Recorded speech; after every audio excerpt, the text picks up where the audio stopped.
20, 30, 40, 50. So, oh, no, sorry, it's not 10. 100, 200, 300, 400, 500. So, how much this one? How much all this? 500. But I need 590. Can you make it? 590? 10, 20, 30, 40, 50, 60, 70, 80, 90. Very good. Can you write number 3, 590?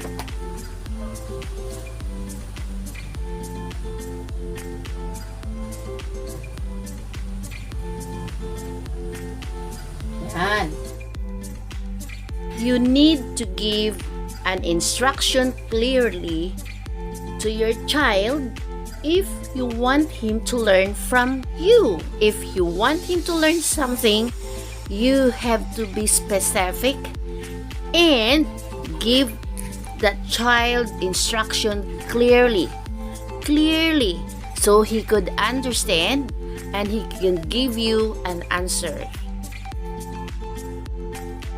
Teaching a child with disabilities in every single thing, you need to get his attention so he could focus on you.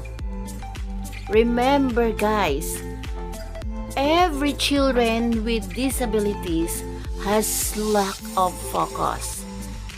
They didn't pay attention in every single things.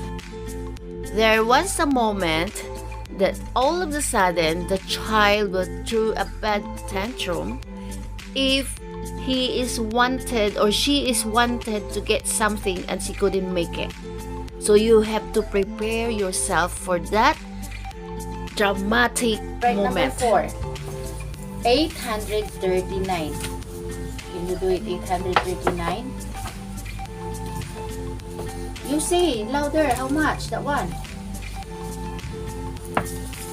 Okay. 1, 2, say 100. Like that. 100, 200. 200, 300, 400, 500, 600, 700, 800.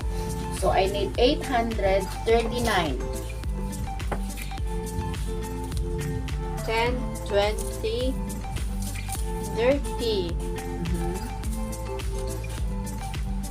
14, No, 839 only. 39. 1, 2, 3, 4, 5, 6, 7, 8, 9. Oh, can you write 839 here? See, look at him guys. He answered successfully. How did you make it this 839? Can you write? Flat. Okay. How many flats? How many flats? Ang 800? 8 flats. 8 flats. Oh. 8 flats. 9 circles. Okay, number 5. 248. Can you make it 248?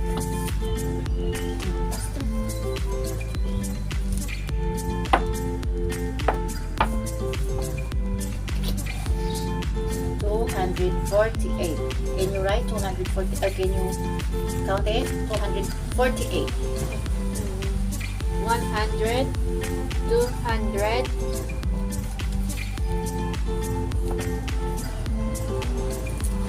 10, 20, 30, 40. Okay.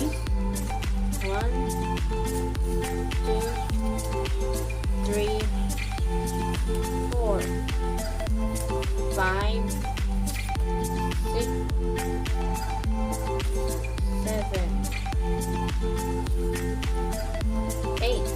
Okay, how much that one? How do you read all these things? How much that one together? 240, 80, 248.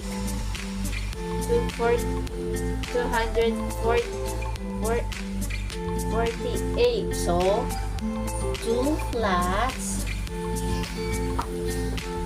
4 longs, and 8 circles. Okay? So, do you understand now? Understand. Oh, we do.